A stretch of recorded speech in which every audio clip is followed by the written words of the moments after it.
Саламатсыздар ма, оқушылар? Отырыңыздар.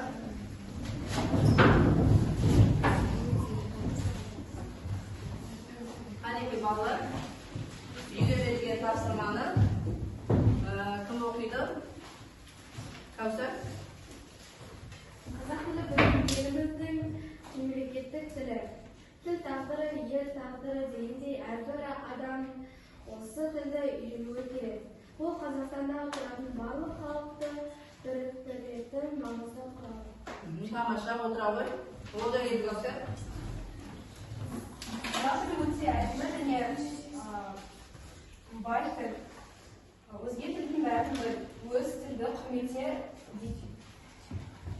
дегендей басқа ұлт өкілдері қазақ тілін үйренуі керек. Жақсы, отыра ғой. Тамаша, Айгерім. Тіліміздің еліміздің дегенде қазақ тілін меңгеру арқылы еліміздің бай мәдениеті мен дәстүрін терең түсінуге болады. Абай атамыз өзге тілдің бәрібір өз тілін құрмете бекер айтпаған. Жүзі басқа, жүрегі бір, тілі басқа, тілегі бір. Қасында көптеген өкіл, яғни ұлт өкілдер татулықта өмір сүруде. Тіл ұлттығынан. Тамаша, оқы ғой. Біз халқымыз жаңа ана тілін үйрену арқылы өз ұлттық болмысымызды сақтаймыз. Мектептерде қазақ тілінде сапалы білім беру жүйесін дамыту қажет. Қазақ тілінде қызықты және мазмұнды медиа-контент жасау маңызды. Қоғамдық орындарда қазақ тілін кеңінен қолдануға жағдай жасау керек. Тілді тек үйреніп қана қоймай, оны сүйіп құрметтеу маңызды. Тамаша, Гүлжамал оқы ғой. Көп жасаған зігейтін көп көрген бірлесілер деңгейдей теорияңыз оқуды бұл күнделікті өмірде қолданудың маңызды. Кітап, газет, журнал, әлеуметтік желілерді пайдалануға болады.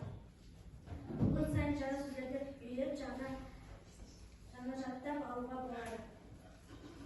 Тамаша, отыра ғой. Заңғар оқы ғой. Өнер дамыту қызыл қазақ тілін білу, мәдениетті түсінудің кілті. Тіл білсең, ел танылсын. Тілді меңгеру қоғамға бейімделуге көмектеседі. Білекті бірді жығар. Қазақ тілі жаңа мүмкіндіктерге жол ашады. Жеті жұрттың тілін біл, жеті түрлі ілім біл. Тіл үйрену ой-өрісті кеңейтеді. Тіл тас жарады, тас жармаса бас жарады. Тілді білу достық пен түсіністіктің негізі. Тамаша, отыра ғой. Нәрсен? Оқы ғой. Ең жақын тілі ол сенің ана тілің болады. Ең жақын тілі ол ана тіл. Ана тілден алпыс тілге тәртейді. Ана тілден ешқандай тіл жетпейді. Асыл тіл білу үшін жүз тіліңді біл. Тамаша, Айзат оқы ғой. Қазақ тілін білу өз тіліне деген қажет. Егер сен қазақ тілінде сөйлесең, сен адамдармен жақсы қарым-қатынаста боласың, араласасың, достар табасың. Жеті жұрттың тілі бол, тілін біл, жеті тілді білім біл дегенде көп тіл білсең, көп тіл білген адам әрқашан болады. Тамаша, рахмет, отыра ғой. Барлықтар үй жұмысын жақсылап орындап келдіңіздер, иә? Енді ол ендеше бүгінгі 175-ші бетті ашайық оқулығымыздың.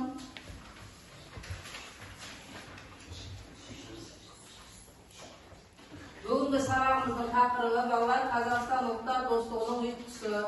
Оқу мақсаты, идеясы ұқсас, публистикалық және көркем әдебиет стиліндегі мәтіндердің тақырыбы, құрылымы, мақсат аудиториясы, тілдік ерекшеліктерді салыстыра талдау, еліктеу сөздердің мәнмәтіндегі қолданысын түсіну. Енді бұл жерде сіздер жаңағы ұқсас публистикалық және көркем әдебиет стиліндегі мәтіндердің тақырыбы, құрылымы, аудиториясы, тілдік ерекшеліктерді салыстыра талдай аласыздар. Және еліктеу сөздердің мәнмәтіндегі қолданысын түсінесіздер. Және ұлттық құндылық, бұл жерде жаңағы жасампаздық, жаңашылдық, осы айдағы құндылығы, иә? Келесі, мына жерде жаңағы ойымызды сабаққа белсенді қатысуымыз үшін, ойымызды жинақтап алуымыз үшін, мына жердегі нақыл сөздерге назар аударайық. Бірінші нақыл сөз кім оқиды? Айгерім оқи ғой. Елдің бастауы бірлікте. Мағынасын айта ғой. Ең басты нәрсе елдің бірлігі мен ынтымағы. Өте жақсы. Келесі, Анжу. Татулыққа ұзмасқан. Мағынасы қандай? Егерде бар жерде татулық болса, ол бақыт. Өте жақсы. Келесі, Жансұлу. Алты ала болмаса ауыздағы кетеді, төртке болмаса болса келеді. Мағынасы қандай?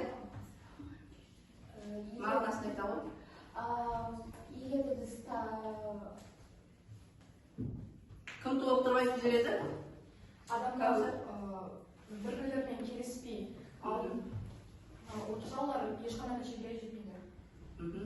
Алты жаққа тартса, ешқандай нәтижеге жетпейді. Егер төртеу түгел болса не істейді екен?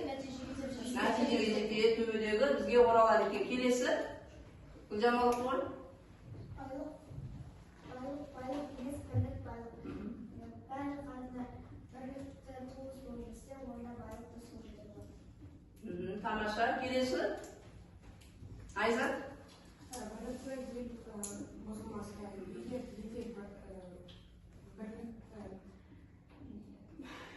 Егер Бірлігі бар ел, ешқашан жаңағы бұзылмайды, мәңгі болады. Жақсы, тамаша. Енді оқысуымызды алайық. Қазір тыңдалым мәтінін тыңдаймыз біз. Тыңдалым мәтінін. Оқуымыздың бірінші бетінде жаңағы мақалды кім оқып жүреді? Замар оқышы мақалды. Ынтымақ түбі игілік. Айта ғой мағынасын. Ынтымақ түбі игілік дейді. Ынтымақ дегеніміз не еді? Ынтымақ, достық, бірлік деген. Мағынасы қандай әйгерім? Толықтыра ғой. Ынтымақ түбі игілік, яғни елдердің барлығы ынтымақпен, яғни бірлікте болса, онда жетістіктері, яғни Еліргесі беріп, мықты болады, мықты болады. Жақсы. Тыңдалым мәтініне назар салайық қазір. Жақсылап тыңдап отырамыз. Ырза Қонақова, ата мекен. Қимай белін адам тұрмақ құстарда. Ата мекен топырағың ыстықты. Құстар кетер тастап, бірақ қыз барда күні үшін бетіне алып түс бітті. Мен ешқашан жылу іздеп кетпеймін. Соқса дағы күнде-ақ түтеп борамын. Тірлігімде гүлің болып көктеймін. Сенде ғана шырқалады әр әнім. Өлеңді тыңдадық, Енді осы өлеңде бізде тапсырмада не дейді? Өлеңді тыңда дейді. Ата мекен ұғымын қалай түсінесің? Көркем бейнелеуіш, эмоционалды, экспрессивті сөздерді мақал мәтелмен тұрақты тіркестерді қолданып, өз пікіріңді дәлелде дейді. Бұл жерде. Бірінші тапсырмада. Өлеңде не туралы айтқан? Тұрып айта ғой, қане айта ғой, Айгерім? өлеңде ата мекен жері айтылған, яғни әрбір адамға ата мекені, яғни туып өскен жері әрдайым ыстық болып келеді. Тіпті ата өзінің туған жерде дауыл соқса да ешқайда кетпейді. Әр кезде ыстық болады. Тамаша, тағы да кім толықтырады, Айзат? Айта ғой, қандай жаңағы бояулы сөздер кездесті осы өлеңде? Эмоционалды, экспрессивті сөздер кездесті. Тыңдалым мәтінінде мына жерде мәтіннің өзін қойып қояйын. Мына жерге қайталап бір қарап шығып айтамыз қане. Топырағы ыстық дейді. Ол қандай көркемдеуіш құралайды? Ыстық топырақ, эпитет, дұрыс айтады. Тағы да қандай көркемдеуіш сөздер бар осы өлең жолдарында?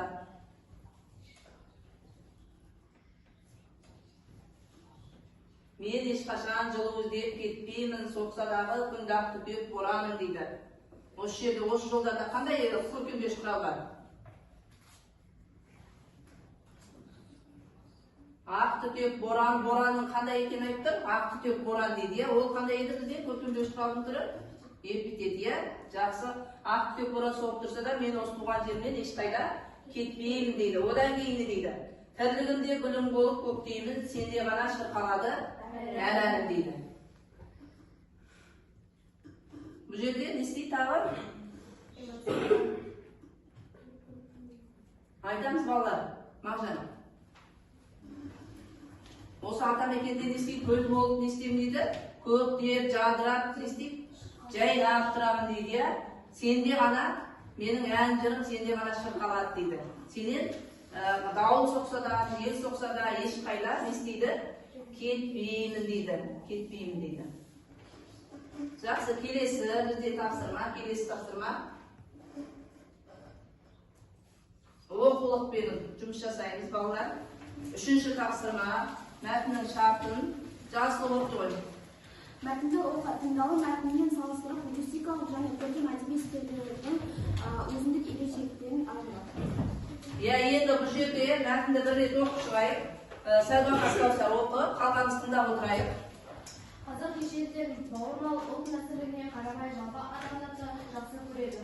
Ұлы абайдың адамзаттың бәрін сүй бауырым деп дейтін қағидасы бар емес пе? Адамдар арасына сүйіспеншілік мен махаббатты қасиетті дініміз ежелден уағыздап келеді.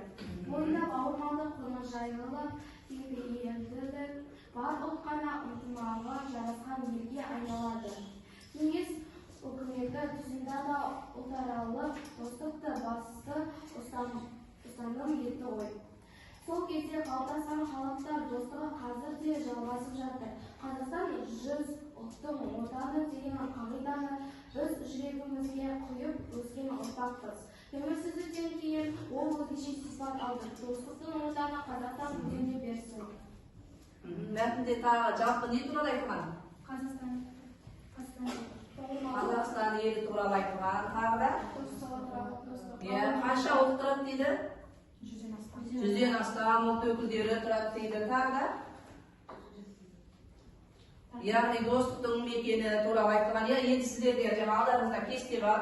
Осы мәтінді қалдайсыздар сіздер? Мәтіннің тақырыбын анықтайсыздар, құрылымын анықтаймыз, тілдік ерекшелігін анықтайсыздар, стилін анықтайсыздар, мақсат аудиториясын анықтайсыздар. Ал жаза қойыңдар. Әрбір оқушы болғаннан кейін жауап береміз. Тағы рет өздері отырушылар оқулықтан. Мына кестеге жазамыз, кесте. Алдарыңызда тұр, кесте.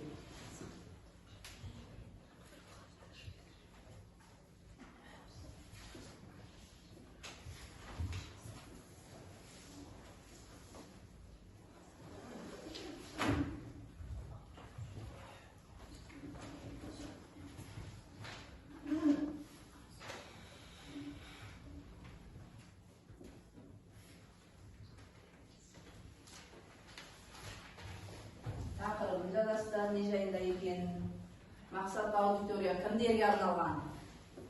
Барлық оқырмандарға ма, оқушыларға ма, мұғалімдерге ме? Анықтайсыздар ғой сіздер талдағанда.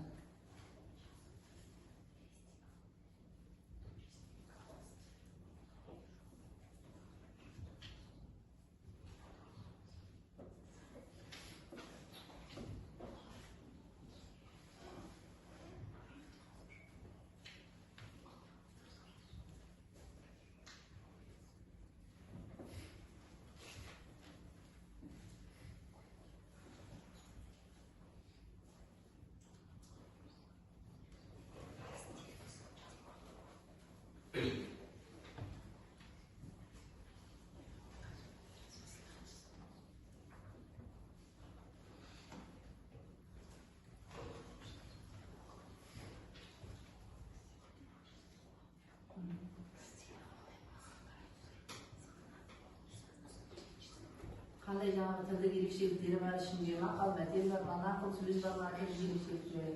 Сосын стилін анықтаймыз, қандай стилде жазылғанын.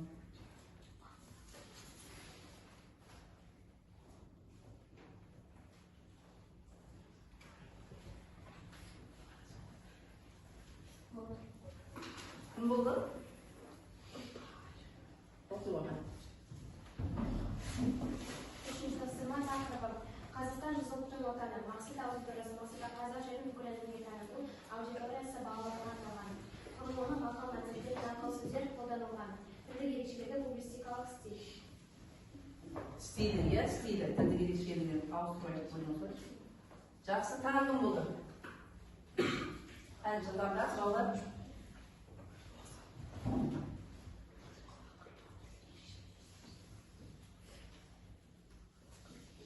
Жылдамдатамыз.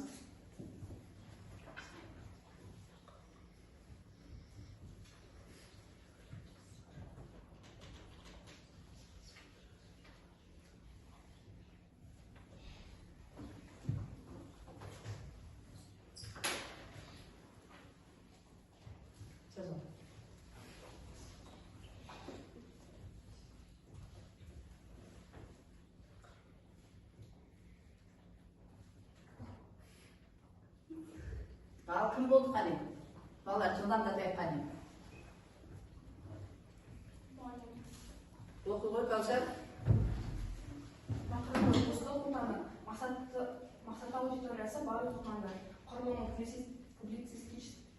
публицистикалық стилі, тілдік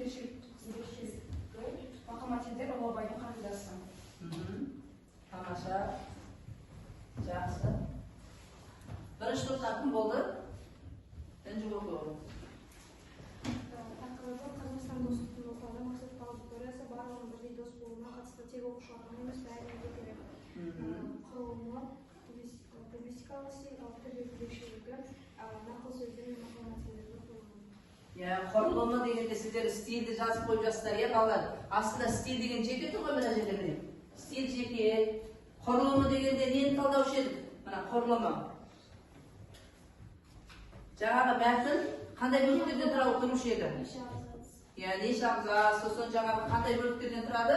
Кіріспе, негізі, қорытынды бөлімнен тұрады деген, болды ма? Онда өзіміздің жауаптарымызды қазір тексерейік, балалар. Тексеріп алайық. Мына жерде мағжан оқи ғой. Тақырыбы не дейді? Тұрып оқы. Барлық адамдарға арналған. Тақырыбы бірінші. Ұлтаралық достық. Санжар оқып келесі мақсат аудиториясы кімден арналған екен? Мақсат аудиториясы барлық адамдарға арналған. Жасылу құрылымы Құрылымы кіріспе негізгі қорытынды бөлімнен тұрады. тілдік ерекшелігі Әйгерім. Бұл мәтін көпшілікке әсер етіп, осының мақсатында жазылған. Мәтінде нақты ақпараттар беріліп, көзқарастар, деректердер арқылы дәлелденген. Мысалы, Ұлыбайдың адалдықтың тарихи бауырымдар деректеме ретінде алынған. Сондай-ақ бойда әсерлер жеткізу үшін риторикалық сұрақтар қолданылған. Сіздер қай жерде қателестіңіздер? Құрылымымен қайсына шатастырып қойдыңдар? Тілдік ерекшелігін шатастырып қойдық, екінші рет қателеспейміз, осындай мәтін талдаған кезде, балалар. Келесі төртінші тапсырмаға назар аударайық. Төртінші тапсырма бізде. Төртінші тапсырманы кім? Сен оқи ғой қане. Қатын оқы. Айтқы сөйлем мәтін қалай түсінесің? Еліміздің достық пен достықтың өлкелі болуының басты себебі неде болесің? Ұйытқы деген сөздің мағынасын қалай түсінеміз? Кім айтып қане? Ұйытқы деген сөз қандай мағынаны білдіреді? Ұйытқы. Інжу айта ғой. Бірлігі ажырамайтын, біріккен, тату тәтті, ортан айтады, Тағы да ұйытқы деген сөз. Тағы да қай неден кездестірдіңдер осы ұйытқы деген сөзді? Дұрыс айтады. Айта ғой, толықтырып. Сүтті ұйытқан кезде барлығы Сүтте не жасаған кезде? Айран жасаған кезде біз ұйытқы қосамыз, сол кезде сүтіміз бір еркі болып, қатып әрдеймі болып, ұйып тұрады. Сол сияқты бізде Қазақстан мемлекетінде де көп тұрса да барлығы не істейді екен? Бірге ұйытқы сияқты бірлесіп, тату тәтті өмір сүріп жатыр екен, Келесі тапсырма бізде балалар. Келесі топтық тапсырма берейін деп отырмын. Бірінші топ сіздер, екінші топ, Сіздер Қазақстан сөзінің әр әрпінен басталатын патриоттық сезімді білдіретін сөйлемдер жазасыздар бұл жерде. Сөз емес, сөйлемдер. Алдарында плакат берілді, соған жақсылап тұрып әдемілеп өздеріңіз жазасыздар. Екінші топ сіздер 5 жол өлең құрастырасыздар. Түсінікті ғой, шартын білесіздер ғой. Үшінші топ Қазақстанның ұлттар достығының ұйытқысы. Тақырыбына өздеріңізше сурет салыңыздар. Сурет. Жылдамырақ. Орындаймыз.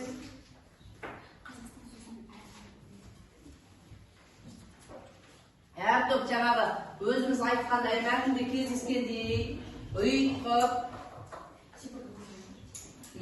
айран жығандай жаңағы бірігіп ынтымақтаса, достықта, бірлікте жұмыс жасаймыз, балалар. Бәріміз көмектесеміз бірге. Біреуіміз бояймыз, біреуіміз саламыз.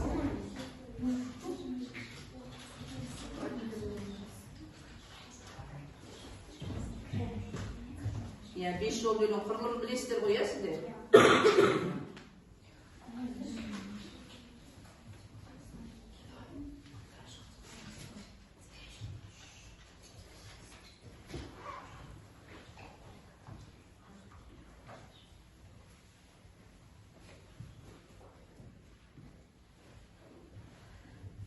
Top başlarını unutmayınız diye bağlama otururuz her жұмыстан кейін ya.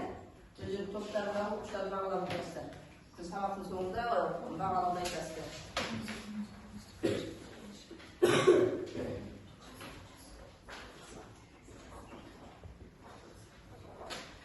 Көндірек топ. Жарымдар ya көрінетіндей ғой.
Hadi bir minutayın ayıplayın bağlar ya.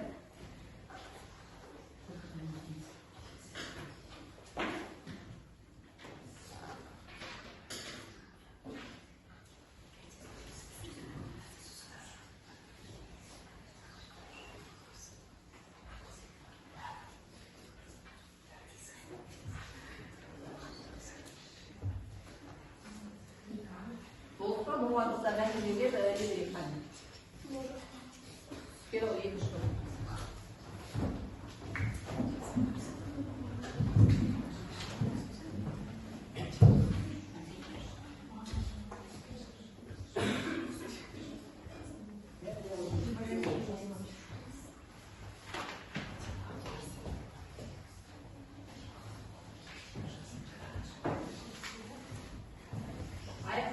Ballar oldu.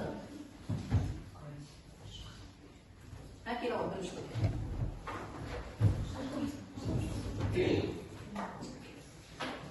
Üçüncü top sizde ayaklarında.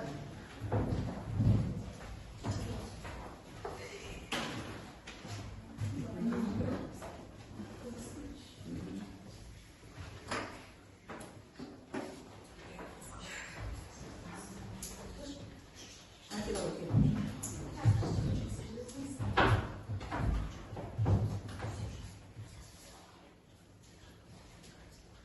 Akil de bana.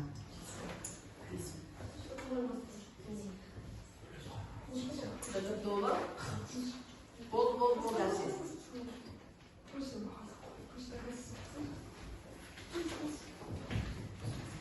Al bir şoktan.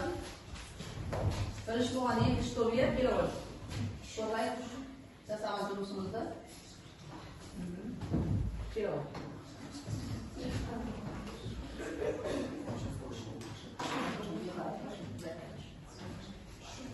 Sizlerge iki şokma belirgen tapsırma, 5 şok ölür. Kalan şoklar қазір бағалайсыздар. Дұрыс орындадым ма тапсырманы? Айта ғой.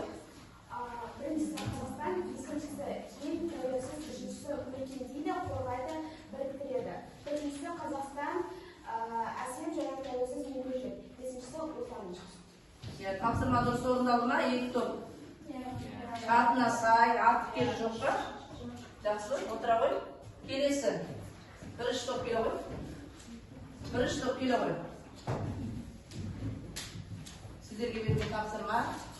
Қазақстан сөзінің әрбір сөзіне басталатын сөйлемдер, иә? Жаңағы. Қайсар ажырамас, ауызбіршілігі ынтымақ, заман ақылына ілесіп, дамып, өркендей берсін.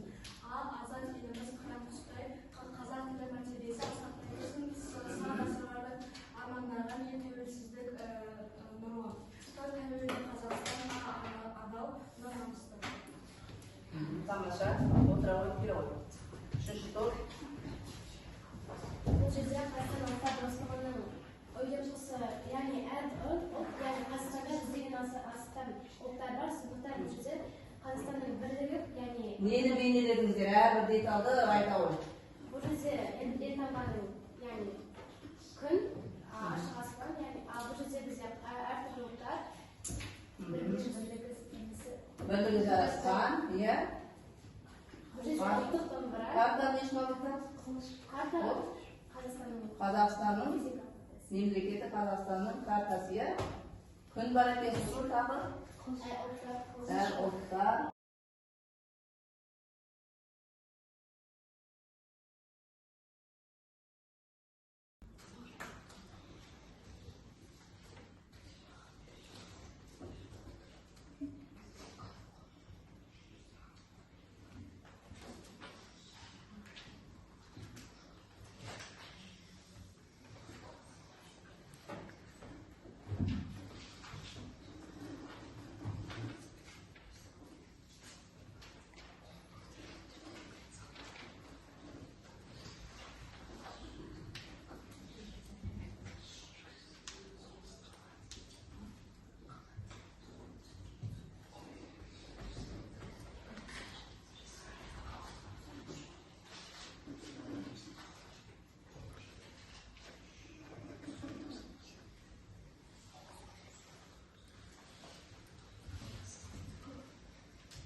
Балалар болды ба? Кім болды қане? Ал басқа екі сөйлемді оқу ғой, Жансұлу. Екі сөйлемдегі екі сөзді аламыз қане? Сылқ етіп, қалай деген сұраққа жауап береді, қимылдық қызметте. Лепрек етіп, амалдық қызмет. Қайнар бек оқу ғой? Сылқ етіп, қимылдық қызмет. Жанын етіп, қимылдық қызмет. Жақсы. Інжу, бірінші топтан бір бейбітшілік торынан. Көрсетеді, сынды, сөйлеу, еркін қимылдық.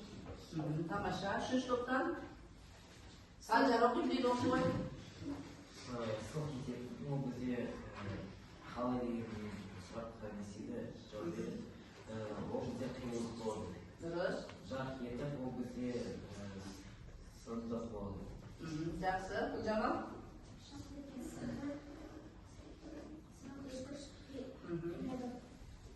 Тамаша. Анжелес. Каусар? Шаг еткен сандық қызмет, көрсетеді қымбат қызмет. Tағы да бар ма? Бірінші тұрдың айы келді осы ма? Санкт-Петербург папаларды қалай? Қымбат қызмет арқалысы.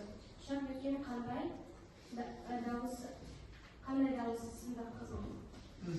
Тағы да? Заңғар? Біреуін оқып қойған. Санкт-Петербург қалай? Папаларды. Ертең сөз көмекші қымбат қызмет арқалысы. Dürüs. Тамаша. Ал Юсуп оқылыр? Жылт. Қимылы, я жақсы. Енді балалар келесі бізде келесі 7-ші тапсырма. 7-ші тапсырма бізде не дейді? 7-ші тапсырмада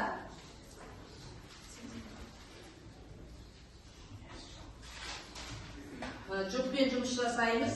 Бұл жерде жаңа бейбітшілік және келісім сарайы туралы не білесің? Бейнелеу сөздерді қолданып, сарайды сипатта дейді. Қазір кішкене ғана сіздерге мәлімет берейін, не осы? Бейбітшілік сарайы туралы. Тыңдап алайық, қарап.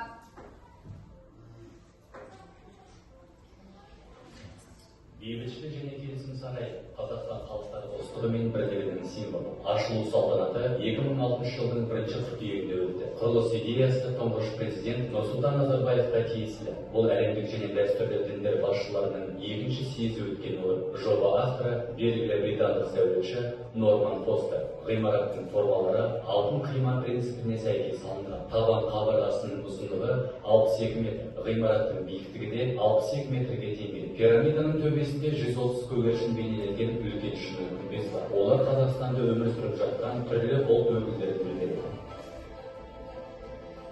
Біз мәлімет алдық, иә, балалар. Осы бойынша енді жаңағы жүкпен, осы бейбітшілік және келісім сарайы бойынша бір-екі сөйлемнен жаза қойыңдар. Жүкпенен. Екеуің жүкпен ақылдасын отыр, иә? Жүкпен. Бірақ жаңа еліктеуіш сөздердің түрлерін қолданамыз, иә? Еліктеуіш бейнелеу сөздерді қолданамыз. Осы бейбітшілік және келісім сарайы бойынша.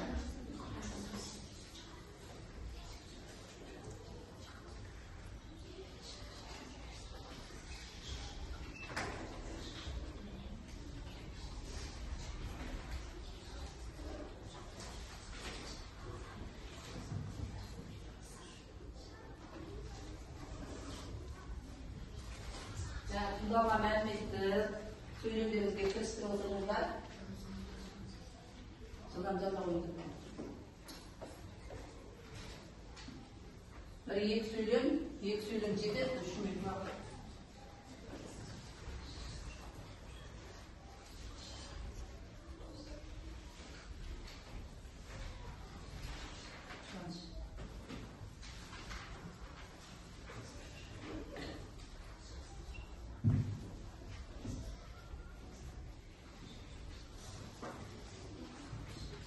Екі сөйлем жетеді балалар. Иә, екі сөйлемде жазғандар.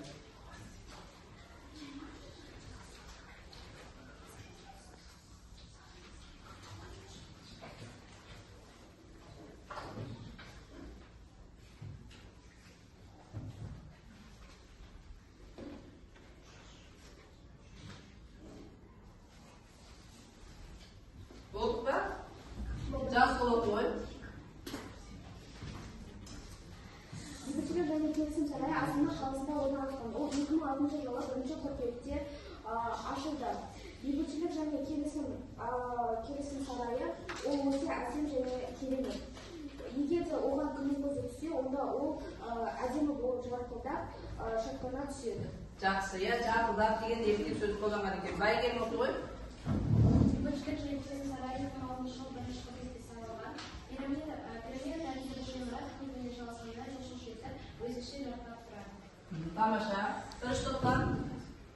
Кім болды? Енді оқы ғой. бұл сарай өте әдемі. Және бұл сарайды өте әдемі киіндірген. Жалт-жұлт қарай беріп келеді. Тамаша.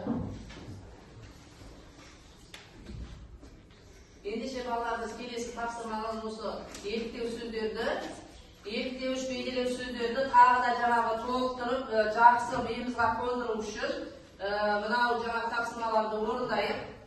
Ал бірінші келе отырайық. Айгерім. Қайсы топты қайсына қоямыз? Көрсете қой. Жүрмейтін шығар, мен қойып отырайын, иә? Жақсы, келесі тез балалар. Тық. Батикаға? Аяқ киімге, иә? Келесі. Бірден айтып отырам, жылдам балалар, жылдамдар. Тез. Ау? Шыршы деген. Балаға қоямыз, иә? Қарға дейді. Жақсы, келесі. Сарт етті.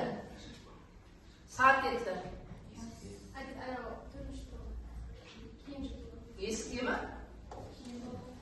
Келесі, күмп етті. Дар дейді, мысалы, дар, шың етті.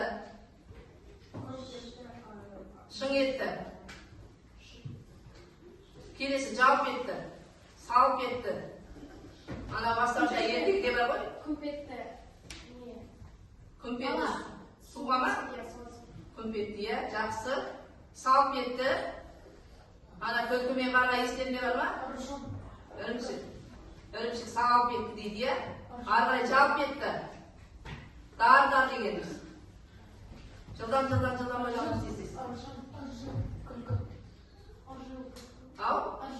Тарбан деген. Ыржан деген қайсысына жасады? Ыржан күлкіге смайликке қояды екенбіз. Тамаша тарбан етті. Тарбандайды не еді? Дұрыс айтады. Келесі саңқ етті. Не саңқ етеді құстарда? Қай құс? Сауысқан, е, сауысқан. Дар дейді. Неменеді? Дар етіп бүйтіп жыртылатын не нәрсе? Маңдай, е? Жақсы. Келесі тық етті дейді. Екінші трансфер. Жалп етті дейді.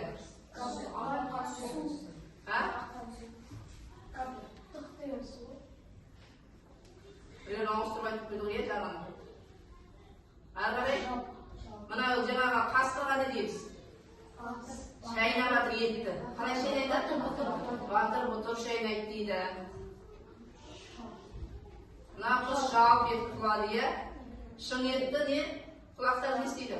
Шың етеді. Ит не істейді? Арс етті.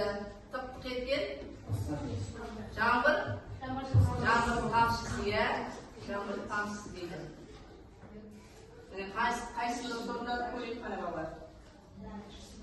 Бұның бәрі қандай сөздер балалар? Еліктеу сөздер. Оның ішінде еліктеу сөздің ішінде еліктеуіш және бейнелеу сөздер, е?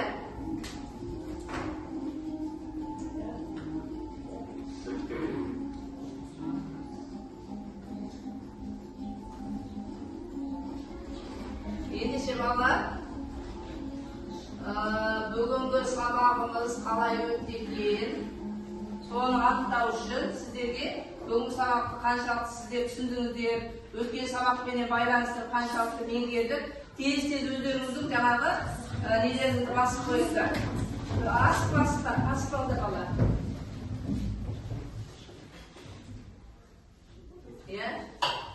Келесі, Жұбаныш қайсысын басар еді? Каузар тапты еді. Каузар. Ода еді Каузар? Келе қойсын. Арсен қайсысын басар еді? Түсіндің бі бәрі? Тамаша. Саңар. Жансұлу, Айзат, жылдап келе қойды. Келесі Рахмет келе қой. Келесі Нұрислам қайнар келе. Самира Айзат да. Бәрі түсініп бер. Бәрі түсініп керемет. Жанал,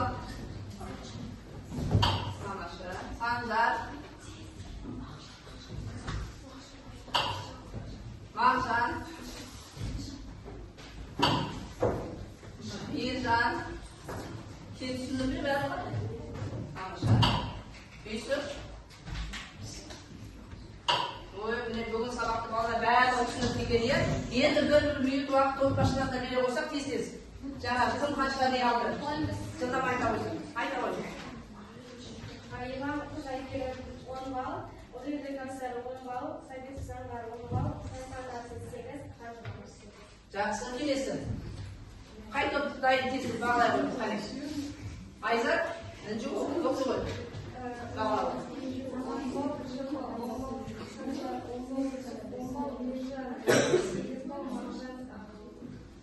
Тамаша.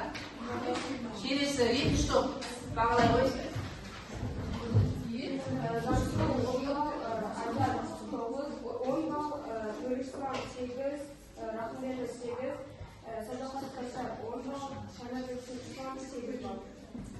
Енді ендеше балалар алдындағы жаңағы үй тапсырмасын жазып алайық. Кітаптың 178-ші бетте 8-ші тапсырма достықтың отаны Қазақстан деген тақырыпқа жаңағы таныстырылып дайындап келесіздер, иә?